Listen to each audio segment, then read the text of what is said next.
دوستوں، وسیم بریلوی ایک بڑی عظیم شخصیت ہیں ہمارے پوری کائنات کے لیے۔ ان کی شاعری کی پوری دنیا دیوانی ہے۔ ہمارا سوبھاگیہ یہ ہے کہ وہ بریلی کے ہیں، ہماری بریلی کے ہیں۔ وسیم صاحب کو پوری دنیا میں پسند کیا جاتا ہے، ان کو سنا جاتا ہے، اور اردو کے جتنے بھی چاہنے والے ہیں وہ ان کو اپنے دلوں میں جگہ دیتے ہیں۔ یہ خوش نصیبی ہے ہماری کہ ہم ان کو چلتے پھرتے بات کرتے اپنے ساتھ کھاتے پیتے دیکھتے ہیں۔ ایسی شخصیتیں بہت کم جنم لیتی ہیں، اور اردو شاعری میں جو ان کا مقام ہے، اور خاص طریقے سے جو ترقی پسند شاعری ہے یا مانویتا کی شاعری ہے یا آپسی پریم بھاؤ کی شاعری ہے، اس میں وہ بے جوڑ ہے، لاجواب ہیں۔ سہیل وحید ایک بڑا نام ہے اردو لٹریچر کا، اردو ادب کا۔ سہیل وحید نے کئی کتابیں لکھی ہیں۔ سہیل وحید بہت ہی ادیب ہیں اور میرے دوست ہیں، مجھے اس کا فخر ہے۔ اور سہیل وحید نے اور میں نے مل کے فیصلہ کیا تھا کہ ہم وسیم بریلوی کے ساتھ کچھ باتیں کریں گے، مختلف سی باتیں کریں گے، اور ایسی باتیں کریں گے جو کہ کسی انٹرویو کے شکل میں نہیں ہوگی، لیکن ایک عام بات چیت ہوگی جس میں ہم بات کریں گے ادب کی، اردو کی، شاعری کی، اور خاص طور سے انسانیت کی، جس کی ضرورت سب کو ہے۔ تو اسی بات چیت کے کچھ حصے ہیں جو آپ کے سامنے پیش ہو رہے ہیں۔ دیکھیے کیسی ہے بات چیت۔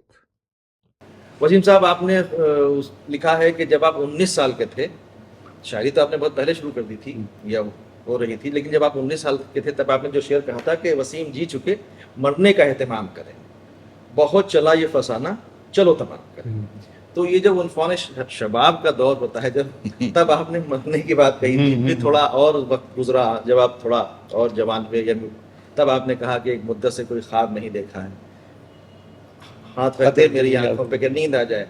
پھر تھوڑا اور وقت گزرتا ہے، 20-22 سالوں، بلکہ مجھے لگتا ہے کہ 15-20 سال پہلے تب آپ نے جو سب سے مشہور آپ کا شعر تھا کہ جہاں رہے گا وہیں روشنی لٹائے گا کسی طرح۔ تو یہ جو سفر ہے کہ جب آپ 19 سال کے تھے تب آپ نے کہا کہ وسیم جی چکے، پھر آپ نے کہا ایک مدت سے خواب نہیں دیکھا ہے، تو یہ نا امیدی سے امید افزا، اور ایک جو یہ دور ہے، مطلب آپ شروع میں تو فانی بن رہے تھے، پھر اس کے بعد دھیرے سے یہاں تک آتے آتے آپ کا جو یہ دور تھا، یہ وہ بہت ہی مشکل حالات تھے جی، یہ جس دور کی آپ بات کر رہے ہیں، اس دور میں حالات، مگر اس کے اندر کہیں زندگی نہیں کہنا چاہیے، زندگی پر یقین کم نہیں ہو رہا۔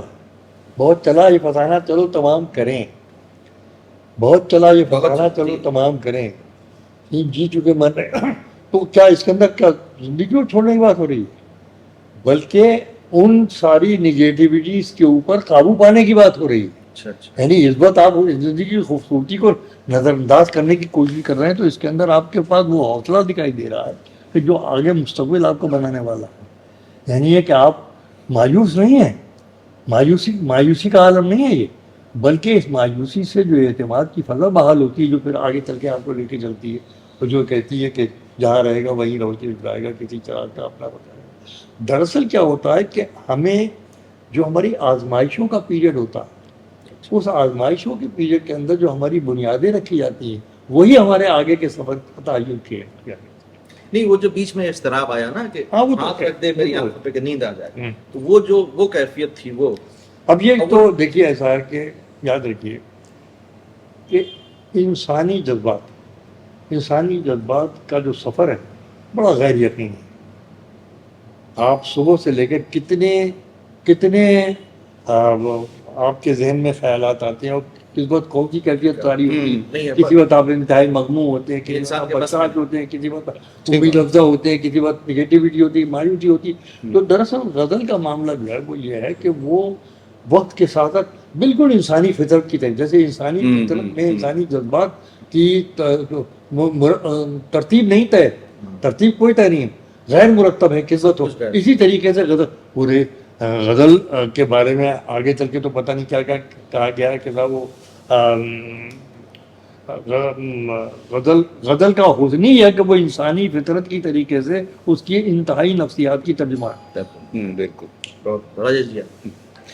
یہ جو کرونا کال آیا، اس کے بعد لوگ پریشان ہوئے، لوگوں میں ڈر آیا, بھے آیا. اور میں نے دیکھا کہ آج کل ایک جو موبائل ہے, موبائل کا استعمال لوگ زیادہ کرتے ہیں, یوٹیوب کا استعمال زیادہ کرتے ہیں, اور اس میں نے یہ دیکھا کہ غزلوں کی الگ الگ شاعر, الگ الگ لوگوں کو بے طرح دیکھا گیا, شعر خوب سنے گئے. تو کیا یہ مطلب ایک آزمائش تھی کہ مطلب غزل اور نظم اور شعر جو ہیں لوگوں کو روحانی, مطلب جو لوگ نہیں سننے والے تھے وہ بھی سننے لگے تھے, اور لوگوں کی ٹی آر پی بہت بڑی, شاعروں کو بہت سنا گیا. آپ کو اس پہ کیا کہنا ہے؟ دیکھیے میں تو اس میں کہیں پر کسی سوشل میڈیا آپ بھی لگاتار آتے ہیں, لیکن سب سے زیادہ یہ شمسائے خان نے آج تک ایک انٹرویو میں بات کی تھی کہ جو آدمی کہیں اپنے آپ کہیں نہیں ہے وہ سب سے زیادہ جی ہاں. تو یہ بھی اوپر والے کا کرم ہے کہ میں سمجھتا ہوں کہ لوگوں نے اس برے وقت میں اگر کہیں پر سولیس تلاش کیا ہے, سکون تلاش کیا ہے, شاعری کے دامن میں پناہ لی ہے, تو ایک بہت بڑی بات ہے کہ وہ ایک کنسٹرکٹیو چیز کی طرف گئے. مطلب جو وقت کے نگیٹیوٹی چھائی ہوئی تھی, جس وقت کے آدمی کا ذہن بالکل مغلوب ہو گیا تھا, اتنا شدید حملہ ہوا تھا کرونا کا کہ انسان کو بالکل بے ترتیب یعنی کہنا چاہیے بے سمت ہو جانا چاہیے تھا. اس وقت اگر کسی چیز نے لوگوں کو گھر بیٹھے باندھے رکھا, شاعری میں باندھے رکھا, تو یہ شاعری کا بہت بڑا کنٹریبیوشن ہے کہ اس کی طرح آپ کا فرمانا بالکل صحیح ہے کہ اتنا اس دوران میں لوگوں نے شاعری کو سنا ہے اور پڑھا ہے اور دیکھا ہے کہ حیرت ہوتی ہے. تو میں سمجھتا ہوں کہ یہ ایک راستہ قدرت نے پیدا کیا تھا کہ لوگ اس کی طرف متوجہ ہوئے, اور زیادہ سے زیادہ لوگوں نے اس کے اندر وقت گزار کر اپنے آپ کو ان سارے نگیٹو جذبوں سے اور منفی جذبات سے, نکاراتمک سوچوں سے بچائے رکھا. ماں بعد کورونا کہنا چاہیے یا پوسٹ کورونا میں آپ نے کوئی غزل کہی ہے اپنی, ہم چاہیں گے کہ آپ وہ سنائیں آج کے حالات جو ہیں.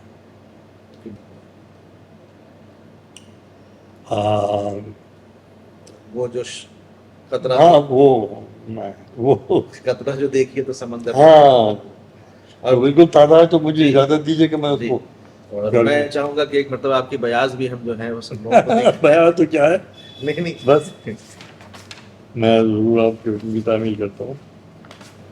تو جی شاہ آپ کا حکم ہے اس لیے پیش کرتا ہوں کہ ناقابل یقین سا منظر دکھائی دے, یا ناقابل یقین سا, ناقابل یقین سا منظر دکھائی دے, ناقابل یقین سا منظر دکھائی دے, جو بھی ملے وہ آپے سے باہر دکھائی دے, کمال, واہ, جو بھی ملے وہ آپے سے باہر دکھائی دے. واہ, ناقابل یقین سا منظر دکھائی جو دے, بھی ملے وہ آپے سے باہر, جو بھی ملے وہ آپے سے باہر دکھائی دے, وہ اختیار دے مجھے میری نگاہ پر, واہ, وہ اختیار وہ اختیار دے مجھے وہ اختیار دے مجھے میری نگاہ پر, جب کچھ نہ دکھ سکے تو تیرا ڈر دکھائی دے. کیا بات, کیا بات, وہ اختیار دے مجھے میری نگاہ پر, جب کچھ نہ دکھ سکے تو تیرا ڈر دکھائی دے, طاری جو ہو گیا ہو کہیں ڈوبنے کا خوف, یہ بہت اچھا مثال ہے.